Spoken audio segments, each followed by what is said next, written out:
በመዲናችን አዲስ አበባ በሁለት ዲፕሎማቶች መንደር በአፍሪካ ሲዲሲና በቻድ ኤምባሲ መሃል በማራኪ የኮሪደር ልማት ደምቆ የሚታየው ዴምሲ ሪል ስቴት አዲስ ብሎክ መልቀቃችንን እያበሰርን ከአነስተኛ ወለል ጀምሮ በመረጡት የፍሎር አማራጭ ማግኘት ይችላሉ።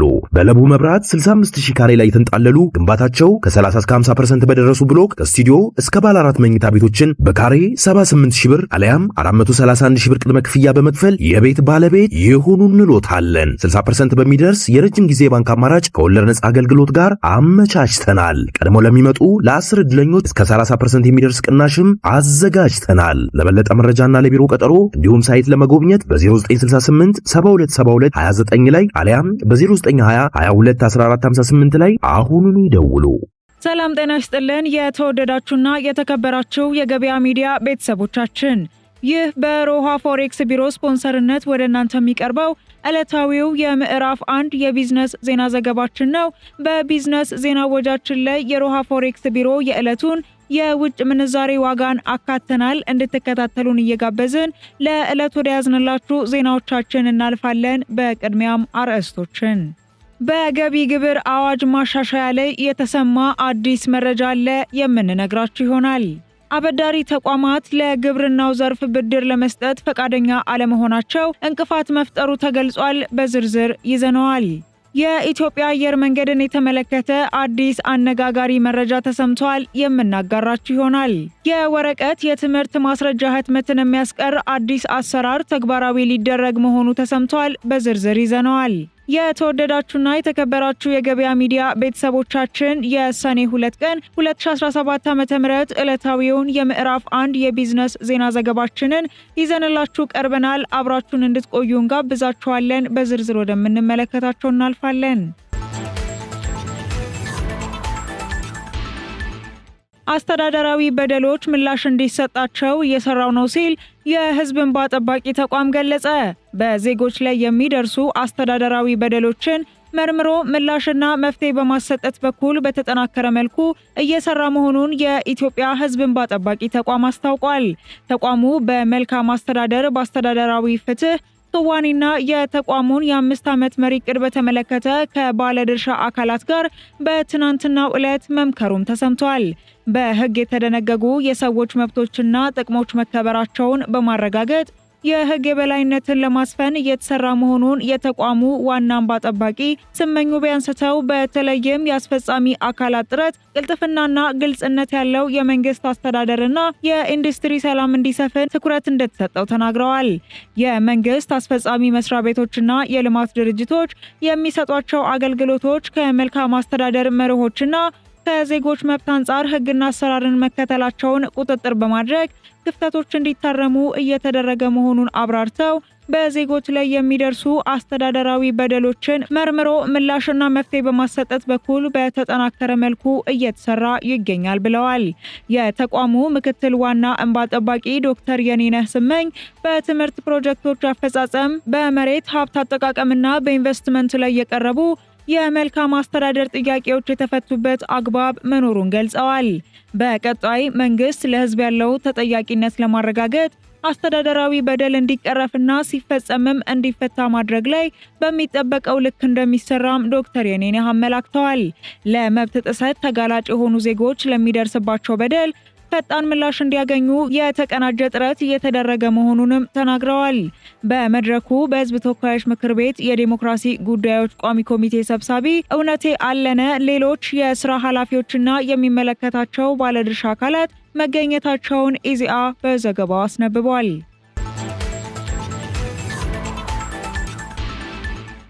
ኢትዮጵያና ኬንያ ያላቸው የንግድ ልውውጥ አነስተኛ መሆኑ ተገለጸ። ኢትዮጵያና ኬንያ 864 ኪሎ ሜትር ስፋት ያለው ድንበር የሚጋሩ ቢሆንም የንግድ ልውውጣቸው ወይም ተጠቃሚነታቸው ማግኘት ከሚገባቸው ከ10 በመቶ በታች መሆኑን የተገለጸው ሁለቱን ሀገሮች በመሰረተ ልማት ለማስተሳሰር ዓለም ባንክ በ750 ሚሊዮን ዶላር ከዓመታት በፊት የጀመረውን የድንበር አካባቢ መሰረተ ልማት መገንባትና ማጠናከር ላይ ያለመ ውይይት መደረጉም ተገልጿል።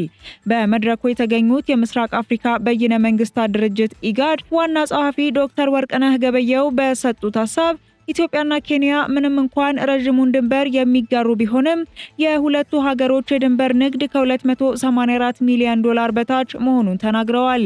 ይሁን እንጂ ሁለቱ ሀገሮች በሙሉ አቅማቸው የድንበር ንግድ ላይ ከሰሩ 2.3 ቢሊዮን ዶላር እንደሚደርስ የተነገረ ሲሆን የንግድ ልውውጡ ዝቅተኛ ለመሆኑ በምክንያትነት የቀረበው በመሰረታዊነት የጋራ ጉዳይ ለመፍታት ግልጽ የሆኑ ማነቆዎች መኖራቸው ተገልጿል። የራህሙና ሱፍቱ ማህበረሰቦች የሚያገናኛቸውና በዳዋ ወንዝ ላይ የሚገነባው ተሻጋሪ ድልድይ የጤና አገልግሎት ተደራሽነትን አሁን ከሚወስደው ጊዜ በ50 በመቶ እንደሚቀንስ የገለጹት ዋና ጸሐፊው በኬንያ ኢትዮጵያና ሶማሊያ ድንበር አካባቢ የሚኖሩ የማንዶሪያ ትሪያንግል አካባቢ ነዋሪዎች ደግሞ የኢንተርኔት ተደራሽነታቸው ከ23 በመቶ በታች መሆኑን ተናግረዋል። በመድረኩ የተገኙት የኬንያ ተወካይ በሰጡት ሀሳብ በዓለም ባንክ የሚተገበረው የኬንያና የኢትዮጵያ የጋራ ፕሮጀክት የሁለቱን ህዝቦች ዝውውር በማሻሻል የዲጂታል ኮኔክሽንን የቀጠናውን ንግድና ትራንስፖርት በማሳደግና በሁለቱ ሀገሮች መካከል ያሉ ተቋማትን አቅም ማጎልበት ላይ ይሰራል ብለዋል። ፕሮጀክቱ ለረዥም ጊዜ የተገለሉትን ለመርዳትና በድንበር አካባቢ ያለውን የሰላምና ጸጥታ አቅም ለማጠናከር የሚረዳ መሆኑንም አስረድተዋል። የገንዘብ ሚኒስትሩ አቶ አህመድ ሽዴ በበኩላቸው የድንበር አካባቢ ጉዳዮችን ወደ ፖለቲካ አጀንዳ በመቀየር የሌሎች አካላትን ቀልብ ከመሳብ ጉዳዩን የበለጠ የልማትና የዜጎች ተጠቃሚነት በማድረግ በትብብር መስራት የድንበር አካባቢ ህዝቦችን የሚጠቅም ስለመሆኑ ተናግረዋል። በመሪዎች ደረጃ ከሚደረጉ የዲፕሎማሲያዊ ተግባራት ባለፈ ተጨባጭ የሆኑ የኢንቨስትመንት እንቅስቃሴ ማድረግ የአካባቢ ዜጎችን ተጠቃሚነት ብቻ ሳይሆን የሀገሮችን ግንኙነት የበለጠ እንደሚያጠናክረውም ተገልጿል። ሀገሮቹ በቴክኒካዊና ፖሊሲ ነክ በሆኑ ጉዳዮች ላይ ቢያተኩሩም የሁለቱ ሀገሮች የድንበር ንግድ ሰውኛ መልክ መረሳት የለበትም ያሉት ሚኒስትሩ በሚደረጉ ጥረቶች ዋነኛ ተጠቃሚው በድንበር አካባቢ ያለው አርብቶ አደር ነጋዴና ወጣት የተለወጠና የተሻሻለ አገልግሎት የሚፈልግ የሁለቱ ሀገር ዜጎች ናቸው ሲሉ ተደምጠዋል። የድንበር ንግድና የጉምሩክ ስርዓቶችን ወጥ በማድረግ የትራንዚት ጊዜን በመቀነስና የንግድ ስርዓት መሰናክሎችን በመቅረፍ ሀገሮቹ ግልጽ፣ ፈጣንና ምቹ የድንበር ንግድ ማከናወን እንደሚገባቸው ተመላክቷል። ዘገባው ደግሞ የሪፖርተር ጋዜጣ ነው። አነስተኛ የወርቅ አምራች ማህበራትን ወደ ተቋማት ማሳደግ ይገባል ተባለ። በኢፌዴሪ የሕዝብ ተወካዮች ምክር ቤት የኢንዱስትሪና ማዕድን ጉዳዮች ቋሚ ኮሚቴ ባህላዊና አነስተኛ የወርቅ አምራች ማህበራትን ወደ ተቋማት ማሳደግ ይገባል ሲል ማስገንዘቡ ተሰምቷል። ቋሚ ኮሚቴው ሀገሪቱ ከዘርፉ የተሻለ ተጠቃሚ እንድትሆን የክልሉ ማዕድን ሀብት ልማት ቢሮ በትኩረት ሊሰራ እንደሚገባ ያሳሰበ ሲሆን ቋሚ ኮሚቴው ይህን ያለው በኩርሙክ ወረዳ በተለያዩ ቦታዎች የማዕድን ዘርፍ ምርትና ግብዓት አቅርቦት እንቅስቃሴ በአስፈጻሚ መስሪያ ቤቶችና የአካባቢ መስተዳደር የማዕድን ልማቶች ላይ የሚያደርጉትን ክትትል፣ ቁጥጥርና ድጋፍ አስመልክቶ ስራዎች በምን ደረጃ ላይ እንደሚገኙ የመስክ ምልከታ እያደረገ ባለበት ወቅት እንደሆነ ተገልጿል። የመስክ ቡድኑ በቤኒሻንጉል ጉሙዝ ክልል ኩርሙክ ወረዳ በልዩ አነስተኛ ማህበራት በመደራጀት በባህላዊ መንገድ ወርቅ በማምረት ስራ ላይ የተሰማሩ ማህበራትና የግል አነስተኛ ወርቅ አምራች ድርጅቶችን በተጨማሪም የኩርሙክ ጎልድ ማይኒንግ አጠቃላይ የስራ እንቅስቃሴን ተዘዋውሮ መመልከቱም ተገልጿል።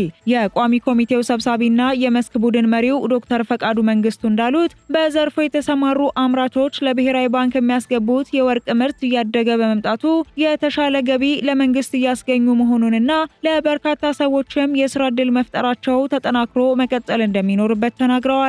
አያይዘውም ባህላዊና ልዩ አነስተኛ የወርቅ አምራች ማህበራት የተሻለ የሰው ሀብትና የካፒታል አቅም ማስመዝገብ ቢችሉም ወደ ዘመናዊ ተቋም ዩኒየን ብሎም ወደ ካምፓኒ ደረጃ ማደግ ባለመቻላቸው ሀገርና ህብረተሰቡ ከዘርፉ የተሻለ ተጠቃሚ እንዳይሆኑ የሚያደርግ በመሆኑ ቢሮው በትኩረት ሊሰራ እንደሚገባ ጠቁመዋል። የቋሚ ኮሚቴው አባላት በበኩላቸው በባህላዊና ልዩ አነስተኛ ወርቅ በማምረት ሂደት ላይ እየተሳተፉ የሚገኙ አምራቾች በጤና ላይ ጉዳት ሊያስከትሉ የሚችሉ ኬሚካሎችን ከመጠቀም በመውጣት በዘመናዊ ቴክኖሎጂ የወርቅ ማጠቢያ ማሽኖችን በመግዛት መጠቀም እንደሚኖርባቸውና የአካባቢ ደህንነትን በጠበቀ መልኩ መስራት እንዳለባቸው ጠቁመዋል። በባህላዊ መንገድ ወርቅ በማምረት ስራ የተሰማሩ ማህበራትና ግለሰቦች በበኩላቸው በአቅራቢያቸው የብሔራዊ ባንክ ወኪል በንግድ ባንክ በኩል አለመኖሩ፣ የስልጠና ችግር፣ የመቆፈሪያና የመፍጫ ማሽኖች ቶሎ መበላሸት፣ እንደ ውሃ መንገድና መብራት ያሉ መሰረተ ልማቶች አለመሟላት በማምረት ሂደት ላይ ያጋጠሟቸው ተግዳሮቶች መሆናቸውን ለቋሚ ኮሚቴው መግለጻቸው ተሰምቷል። በቋሚ ኮሚቴው የተነሱ ክፍተቶችን በማረም በቀጣይ በዘርፉ የህብረተሰቡንና የሀገርን ተጠቃሚነት ለማረጋገጥ እንደሚሰራ መገለጹን ከምክር ቤቱ የተገኘው መረጃ ያመላክታል።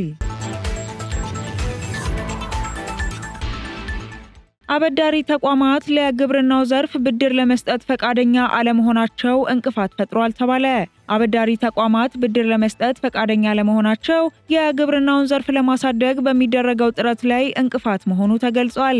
የኢትዮጵያ ልማት ባንክን ጨምሮ ሌሎች አበዳሪ ተቋማት ከዚህ ቀደም ሲሰጡት የነበረውን ብድር ለማስቀጠል ፈቃደኛ ባለመሆናቸው የግብርናውን ዘርፍ ለማሳደግ በሚደረገው ጥረት ላይ እንቅፋት ሆኖብኛል ሲል ግብርና ሚኒስቴር አስታውቋል።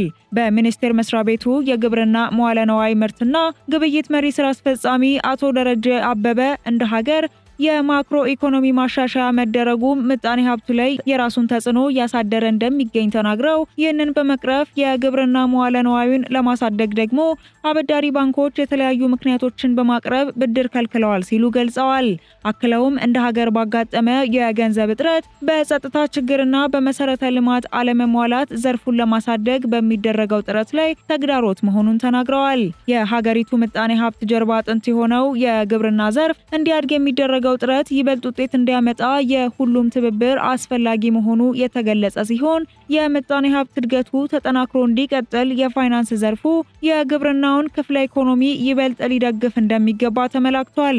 ባለሀብቶችም ቀደም ሲል አቅደው ከገቡበት ስራ በመውጣት በተለያዩ ህገወጥ ስራዎች ላይ በመሰማራታቸው ምክንያት ተጨባጭ የሆነ ለውጥ እንዳያመጡ እንቅፋት እየሆነ እንደሚገኝም ተነግሯል። በኢትዮጵያ ከ6000 በላይ ባለሀብቶች በከብት እርባታ፣ በሆርቲካልቸር፣ በሰብል ምርትና መሰል የግብርና ዘርፎች ላይ ተሰማርተው እንደሚገኙ አሃዱ ሬዲዮ በዘገባው አስነብቧል። በረቂቅ የገቢ ግብር አዋጅ ማሻሻያ ላይ ውይይት መደረጉ ተሰማ። ከ2008 ዓ.ም ጀምሮ በስራ ላይ ያለውን የገቢ ግብር አዋጅ ለማሻሻል በተዘጋጀው ረቂቅ አዋጅ ላይ ጉዳዩ ከሚመለከታቸው የክልል የገንዘብና ገቢ ቢሮዎች ጋር ውይይት መደረጉን የገንዘብ ሚኒስቴር አስታውቋል። በውይይቱ ላይ የገንዘብ ሚኒስቴር የህግ ጉዳዮች መምሪያ ኃላፊ አቶ ተወዳጅ መሐመድ እንዳሉት ከ2008 ዓ.ም ጀምሮ ስራ ላይ ያለው የገቢ ግብር አዋጅ ነባራዊ ሁኔታውንና ጥናት መሰረት በማድረግ ማሻሻል አስፈላጊ ሆኖ በመገኘቱ ረቂቅ አዋጁ መዘጋጀቱን ተናግረዋል። ረቂቅ አዋጁ ኢትዮጵያ ተደራራቢ ታክስን ለማስቀረት ከሌሎች ሀገራት ጋር የተደረሱ ስምምነቶች፣ የታክስ ፖሊሲና አስተዳደር ቅንጅታዊ አሰራርን ለማሳደግ፣ ኢኮኖሚው ከሚያመነጨው አቅም አንጻር ገቢን ለመጨመርና የሀገሪቱን የመካከለኛ ዘመን የገቢና ወጪ ዕቅድ ለማሳካት ታስቦ መዘጋጀቱን ተገልጿል። ረቂቅ አዋጁ ሀ ለና ሐመሩሃ የነበረውን የግብር ከፋዮች ደረጃ ወደ ሀና ለ የቀየረ ሲሆን ከዲጂታል ይዘት ፈጠራ በሚገኝ ገቢ የማዕድን የነዳጅ ፈቃድ ላይ ስለሚጣል ግብር፣ በባህር ማዶ የሚፈጸም ቀጥተኛ ያልሆነ ዝውውርና ያልተከፋፈለ ትርፍና ሌሎችም ጉዳዮች ላይ ማሻሻያና አዲስ የታክስ ገቢ ምንጮችን በማካተት መዘጋጀቱ ተሰምቷል። በረቂቅ አዋጁ ላይ በቀጣይነት ከሚመለከታቸው አካላትና ዜጎች ጋር ውይይት እንደሚደረግበት ሚኒስቴሩ የገለጸ ሲሆን የኢትዮጵያ ሰራተኞች ኮንፌዴሬሽንና ሌሎችም ጉዳዩ የሚመለከታቸው ባለሙያዎች በተለይም ቋሚ ደሞዝተኛው የኑሮ ጫናውን ለመቋቋም እንዲችል የሚቆረጥበት የገቢ ግብር ትርጉም ባለው መልኩ እንዲሻሻልለት ሲጠይቁ መቆየታቸው ይታወሳል። በኢትዮጵያ ከ600 ብር ጀምሮ የሚያገኝ ደሞዝተኛ የገቢ ግብር እንደሚቆረጥበት እንዲሁም በኢትዮጵያ ደሞዙ 10900 ብርና ከዚያ በላይ የሆነ ተቀጣሪ 35 በመቶ የገቢ ግብር እንደሚቆረጥበት፣ ይህም በመሆኑ የገቢ ግብር ቅነሳ እንዲደረግ በተለያየ ጊዜ ሲጠየቅ የቆየ ሲሆን ከዚህ ጋር ተያይዞም በደሞዝተኛውም ሆነ በንግድ የገቢ ግብር ምጣኔ ላይ ማሻሻያዎችን የያዘ ረቂቅ አዋጅ መዘጋጀቱን ከዚህ ቀደም መዘገባችን የሚታወስ ነው። ዲጂታል ባርኮድ ያለው የትምህርት ማስረጃ መስጠት ሊጀመር መሆኑ ተገለጸ። የኢፌዴሪ ትምህርትና ስልጠና ባለስልጣን ዲጂታል የሆነና ልዩ መለያ ወይም ባርኮድ ማረጋገጫ ያለው የትምህርት ማስረጃ ለመስጠት ከኢንፎርሜሽን መረብ ደህንነት ኤጀንሲ ጋር ስራዎች መጀመራቸውን መግለጹ ተሰምቷል። የወረቀት የትምህርት ማስረጃ ህትመትን በማቆም ዲጂታል ፊርማ ያለው የትምህርት ማስረጃን ተግባራዊ ለማድረግ ስራዎች ተጀምረዋል ሲሉ የባለስልጣኑ የተቋማት ቁጥጥር ምክትል ዋና ዳይሬክተር ቢኒያም ኤሮ ተናግረዋል። ይህም ሐሰተኛ የትምህርት ማስረጃዎችን በማስቀረት አንድ ሰው ሊኖረው የሚገባ የተረጋገጠ የትምህርት ማስረጃ ስለመሆኑ ጠቁመው የሚስጥራዊ ህትመትን ለመጀመር እንቅስቃሴ እየተደረገ መሆኑንና የስሞች መቀያየርና ህጋዊ ተማሪ መሆናቸው የሚረጋገጥበት ማስረጃንም የማተም ፍላጎት መኖሩንም ገልጸዋል። ነባሩን የትምህርት ማስረጃ በሂደት ወደ ዲጂታል ስርዓቱ እንዲገባ የሚደረግበት አሰራር መኖሩንና ይህ ዲጂታል የተረጋገጠ የትምህርት ማስረጃ የራሱ የሆነ ልዩ መለያ ኮድ ወይም ባርኮድ እንደሚኖረው የገለጹት ምክትል ዋና ዳይሬክተሩ የትኛውም ተቀጣሪ የትምህርት ማስረጃውን ባርኮዱን ብቻ በማስገባት በሲስተም ውስጥ መኖሩን የሚረጋገጥበት ሂደት መኖሩን አመላክተዋል። አስተማማኝና ቀላል የሆነ የትምህርት ማስረጃ በገበያው ውስጥ እንዲኖር መልከ ብዙ ማጭበርበሮችን ለማስቀረትና ፍትሐዊ የሆነ ፉክክር እንዲኖር ማድረግን ዓላማ ማድረጉን የባለስልጣኑ የተቋማት ቁጥጥር ምክትል ዋና ዳይሬክተር ለአሃዱ ሬዲዮ መናገራቸው ተዘግቧል። አየር መንገዱ በአፍሪካ ያለው የጭነት ገበያ ድርሻ ከፍ ማለቱ ተሰማ። የአፍሪካ ፋይናንስ ኮርፖሬሽን የሀገሪቱን ዓመታዊ የመሰረተ ልማት ሪፖርት ይፋ ሲያደርግ 35 በመቶ የአፍሪካ ጭነት የሚጓጓዘው በኢትዮጵያ አየር መንገድ እንደሆነ አስታውቋል። የኬንያና የሞሮኮ አየር መንገዶች የ25 በመቶ ድርሻ እንዳላቸው ኮርፖሬሽኑ የገለጸ ሲሆን በአፍሪካ ሀገሮች መሃል ያለው የመንገደኞችና የጭነት ትራንስፖርት ዝቅተኛ መሆኑንም ጠቁመዋል። በተለይም በምዕራብ አፍሪካ የአውሮፓ ሀገሮች አየር መንገዶች የበላይነት መያዛቸው እንደተጠቀሰ ተነግሯል። ኢትዮጵያና ኬንያ አየር መንገዶቻቸውን ተጠቅመው የውጭ ንግዳቸውን እያሳደጉ እንደሚገኙ ያመላከተው የአፍሪካ ፋይናንስ ኮርፖሬሽን ሪፖርት ሌሎች የአፍሪካ ሀገሮች ይህንን እንዲከተሉ ጥሪ ማቅረቡ ተሰምቷል። የኢትዮጵያ አየር መንገድ ዓመታዊ ጭነት የማጓጓዝ አቅሙን እንደ አውሮፓውያን አቆጣጠር በ2016 ከነበረበት 266,000 ቶን በ2023 ወደ 715,000 ቶን ከፍ ማድረጉ የተገለጸ ሲሆን 60 ዓለም አቀፍ የጭነት መዳረሻዎች እንዳሉትና ከነዚህ ውስጥም ግማሹ በአፍሪካ ውስጥ መሆናቸውን የአፍሪካ ፋይናንስ ኮርፖሬሽን ጠቅሷል። 16 የጭነት ማጓጓዣ አውሮፕላኖች አሉት የተባለው የኢትዮጵያ አየር መንገድ እንደ አውሮፓውያን አቆጣጠር በ2035 የአውሮፕላን ቁጥሮቹን ወደ 37 ከፍ የማድረግ እቅድ እንዳለውም በሪፖርቱ ተመላክቷል። የኢትዮጵያ አየር መንገድ ተፎካካሪ ነው የተባለው የኬንያ አየር መንገድ ዓመታዊ ጭነት የማጓጓዝ አቅሙ ወደ 380,000 ቶን ከፍ ማለቱም ተገልጿል። የአፍሪካ ሀገሮች የመሰረተ ልማት ችግር ለአቪዬሽን ዘርፉ እድገት ዋነኛ መንስኤ እንደሆነ ሲገለጽ የአህጉሪቱ አየር መንገዶች ተወዳዳሪ እንዳይሆኑ ማድረጉም ተጠቅሷል። ኢትዮጵያ ከሰሃራ በረሃ በታች ካሉ ሀገሮች በስንዴ ምርት መጠን ቀዳሚ መሆኗም በዚሁ አህጉራዊ ተቋም ሪፖርት ተጠቅሷል። በኢትዮጵያ በስንዴ ዘር የተሸፈነ የመሬት መጠን እንደ አውሮፓውያን አቆጣጠር በ2018 ከነበረበት 5000 ሄክታር በ2023 ከ650,000 ሄክታር ማለፉ የተገለጸ ሲሆን የአፈር ማዳበሪያን በማምረት ሞሮኮ፣ ግብጽ፣ ናይጄሪያና ደቡብ አፍሪካ ትልቅ አቅም ቢኖራቸውም ከአፍሪካ ውጭ ላሉ ሀገሮች እየሸጡ ነው ተብሏል። በአንጻሩ ኤርትራ፣ ኢትዮጵያ፣ ሞሮኮና ዴሞክራቲክ ሪፐብሊክ ኮንጎ የአፈር ማዳበሪያ ለማምረት ግብዓት የሆነው የፖታሽ ማዕድን ቢኖራቸውም ሀብታቸውን እየተጠቀሙ እንዳልሆነ ነው በሪፖርቱ የተመላከተው። ሌላው ኢትዮጵያ ለውጥ አስመዝግባበታለች የተባለው የዲጂታል መሰረተ ልማት ሲሆን የቴሌኮምና የዲጂታል ቴክኖሎጂ መሰረተ ልማት ተጠቃሚዎች ቁጥር ከፍተኛ ለውጥ እንዳሳየ በሪፖርቱ ተጠቅሷል። እንደ ሪፖርቱ ከሆነ የኢትዮጵያ ልማት ድርጅቶች ጠቅላላ ሀብትም 46.3 ቢሊዮን ዶላር ሲደርስ የመንግስታዊ ባንኮች ሀብት ደግሞ 2.9 ቢሊዮን ዶላር ሆኗል ተብሏል። እንዲሁም የውጭ ምንዛሪ መጠባበቂያ ደግሞ እንደ አውሮፓውያን አቆጣጠር በታህሳስ 2024 ላይ 3.8 ቢሊዮን ዶላር መድረሱ በሪፖርቱ ተገልጿል። የአፍሪካ ፋይናንስ ኮርፖሬሽን በሪፖርቱ ትኩረት ከሰጠባቸው ሌሎች ጉዳዮች መካከል የማዕድን ልማት፣ ግብርና፣ ሎጂስቲክና የኢንፎርሜሽን ቴክኖሎጂ መሰረተ ልማት መስፋፋት ተጠቃሽ መሆናቸው ተገልጿል። የተወደዳችሁና የተከበራችሁ የገበያ ሚዲያ ቤተሰቦቻችን የሰኔ 2 ቀን 2017 ዓ.ም የምዕራፍ 1 የቢዝነስ ዜና ዘገባዎቻችንን ቀደም ሲል አሰማናችሁ አሁን ደግሞ የዕለቱን የሮሃ ፎሬክስ ቢሮ የምንዛሬ ተመን እናሳውቃችኋለን። አንድ የአሜሪካን ዶላር በ150 ብር ሲገዛ በ153 ብር እየተሸጠ ይገኛል። ፓውንድ በ185 ብር ሲገዛ በ188 ብር ከ70 ሳንቲም እየተሸጠ ይገኛል። ዩሮ በ167 ብር ሲገዛ በ170 ብር ከ34 ሳንቲም እየተሸጠ ይገኛል። ስዊስ ፍራንክ በ169 ብር ሲገዛ በ172 ብር ከ38 ሳንቲም እየተሸጠ ይገኛል። ድርሃም በ40 ብር ሲገዛ በ40 ብር ከ80 ሳንቲም እየተሸጠ ይገኛል። የሳውዲ አረቢያው ሪያል በ39 ብር ሲገዛ በ39 ብር ከ78 ሳንቲም እየተሸጠ ይገኛል። የቻይናው ዩሃን በ18 ብር ሲገዛ በ18 ብር ከ36 ሳንቲም እየተሸጠ ይገኛል።